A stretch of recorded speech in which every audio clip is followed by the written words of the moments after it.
Bonjour, bien-aimés dans le Seigneur.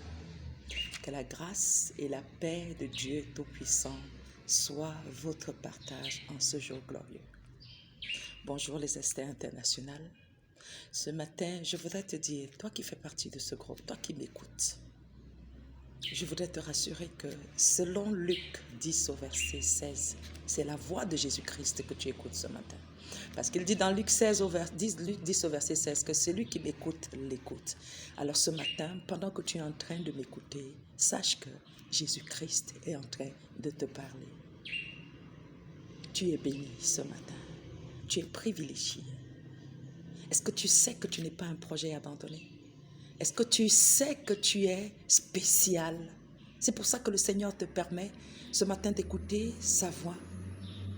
Alors ce matin, nous allons partager ensemble la pensée du Seigneur qui porte sur l'amour. Nous sommes dans la semaine de l'amour. Tout le monde parle d'amour. L'amour, quel beau concept. L'amour, quelle belle manifestation. L'amour, qu'est-ce qu'il y a de plus glorieux, de plus aimable que de vivre l'amour, que de se savoir aimer et même que de dire son amour. Bien-aimés dans le Seigneur, nous sommes nés de Dieu. L'amour, c'est la marque de ceux qui sont nés de Dieu. L'amour, c'est le caractère de Dieu. Étant nés de lui, nous ne devons ménager aucun effort. Nous ne devons lésigner sur rien pour pouvoir manifester l'amour. Alors si tu sens que jusqu'à présent, tu ne sais pas aimer pour rien, aimer tout ce qui vient vers toi, dis simplement Saint-Esprit. Toi, l'Esprit qui enseigne l'amour, enseigne-moi à aimer les gens tels qu'ils sont. Enseigne-moi à aimer Jésus-Christ. Beaucoup de personnes disent « Seigneur Jésus, je t'aime ». Beaucoup de personnes le chantent. Beaucoup de personnes peuvent être en adoration et se mettre à pleurer en signe d'amour pour Jésus. Mais ce matin, nous allons avoir la pensée de Dieu concernant ce que c'est que l'amour. Est-ce que tu aimes Jésus? Est-ce que tu l'aimes plus que tout? Est-ce que tu l'aimes plus que tous? Alors, nous allons ensemble partager un verset qui va nous aider à comprendre, selon Dieu, qu'est-ce qu'il comprend par l'aimer et ou lui manifester notre amour. Bien-aimé dans le Seigneur, tu sais que quand tu aimes un homme dans une relation maritale, tu lui fais un enfant. Tu prouves ton amour vis-à-vis de cet homme parce que tu acceptes de porter son bébé dans son sein. Et parce que tu acceptes, Seigneur, de prolonger, n'est-ce pas, sa descendance. Tu portes le bébé, tu te laisses transformer, tu te laisses déformer. Et au risque de ne même plus jamais savoir qui tu étais par le passé, simplement parce que tu veux témoigner ton affection vis-à-vis d'un être aimé. Alors, selon Dieu, qu'est-ce que lui pense de l'amour? Nous allons le lire dans le livre de Jean. C'est le dernier chapitre, Jean 21.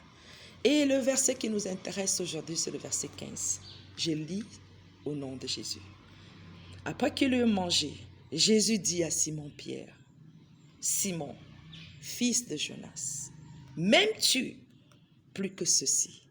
Il répondit, « Oui, Seigneur, tu sais que je t'aime. » Jésus lui dit, « Paix mes agneaux. » Dans la suite de ce verset, Jésus va lui poser encore la question pour la deuxième fois. Et à la réponse de la deuxième fois, il ne sera toujours pas satisfait et il ira poser encore à Simon-Pierre la question pour la troisième fois jusqu'à ce que Pierre sera irrité et il lui dira, Simon-Pierre, la seule façon de me prouver que tu m'aimes, c'est que tu dois engendrer des descendances et tu dois leur montrer le chemin. Au début, on dit paix les agneaux parce que c'est un bébé qui est né. Mais par la suite, il dit paix mes brebis parce que c'est la brebis qui suit le maître. C'est la brebis qui devient un disciple. Ce matin, le Seigneur veut te donner de comprendre que tout ton amour que tu as pour lui ne se résume pas à lui donner de l'aumône. Tout l'amour que tu as pour lui ne se manifeste pas lorsque tu chantes et que tu laisses les larmes couler.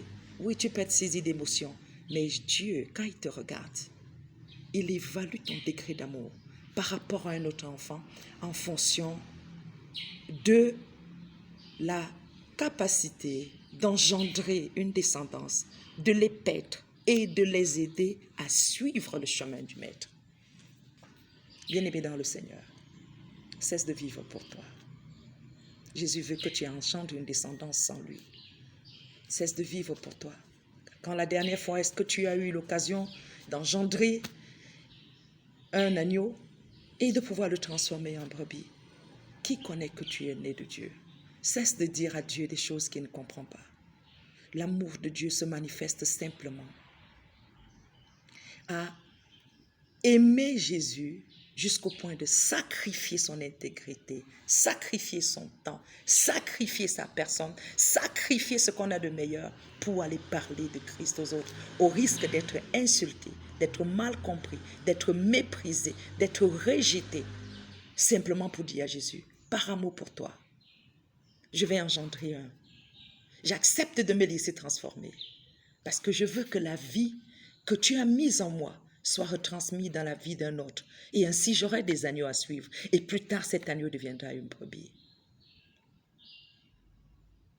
L'amour, c'est la marque de ceux qui suivent Jésus.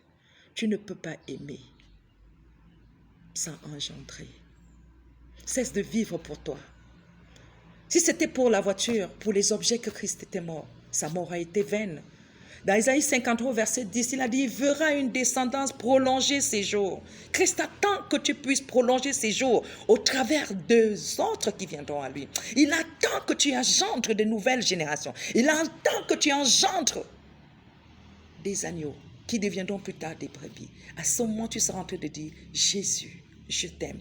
Lorsque les âmes s'élèveront et disent, oh, grâce à la sœur telle, ou par le canal de telle, je suis venu à Jésus, Jésus sera en train de dire, voilà un qui m'aime. Parce qu'il m'aime, il engendre. Parce qu'il m'aime, il suit. Parce qu'il m'aime, il encadre. Dans Jean 13, au verset 35, on dit dans cette partie de la Bible, qu'à l'amour, on reconnaîtra qu'ils ont connu Dieu. Si tu n'aimes pas quelqu'un, tu ne peux pas sacrifier ton temps. Tu ne peux pas lui parler de Jésus. Alors cesse de vivre pour toi. Je sais que ça peut être possible que tu sois submergé par trop de problèmes jusqu'à ce que tu oublies que ton voisin a des problèmes qui sont au-dessus de toi. Toi, tu as au moins l'expérience de la vie éternelle. Mais ce voisin, s'il meurt comme ça, il ira en enfer. Est-ce que tu t'es déjà posé la question de savoir, toi qui as Christ et que tu n'arrives même pas à t'en sortir, comment celui qui n'a pas Jésus vit? Laisse que le Saint-Esprit te communique la nouvelle façon d'aimer Jésus. Dis, Saint-Esprit, aide-moi à aimer Jésus et donne-moi le fardeau pour les âmes. Parce que aimer Jésus, c'est paître les agneaux. Parce que aimer Jésus, c'est paître les brebis. Pendant que tu seras en train de le faire, tu verras simplement ta vie être changée. La Bible déclare dans le Proverbe 10 que les sages s'emparent des âmes. Est-ce que tu es sage? Montre ton amour à Christ en engendrant une descendance pour Jésus. Est-ce que tu es sage à tes propres yeux? Alors tu resteras longtemps dans ta douleur. Si tu veux que Christ fasse pour toi ce que tu n'es pas capable de faire, bien-aimé dans le Seigneur, fais pour lui ce que lui n'est pas capable de faire. Il a besoin de toi. Témoigne-lui ton amour pour lui en allant vers les autres et en leur parlant de Christ. En cette saison de l'amour, prouve cet amour vis-à-vis de Jésus en disant ce matin, je vais parler de Jésus à quelqu'un. Cette semaine, je ne voudrais plus qu'elle s'achève sans que je n'amène quelqu'un à Christ, sans que je ne suive quelqu'un. En le faisant, tu verras que ta vie sera de plus épanouie. La joie va envahir ta vie, la paix va te remplir et l'espérance. Parce que lorsque tu prends soin d'un enfant, il y a de l'extase là-dedans. Bien-aimé, tu es béni pendant que tu te décides de le faire, pendant que tu décides d'approuver ton amour vis-à-vis de ton bien-aimé. Shalom.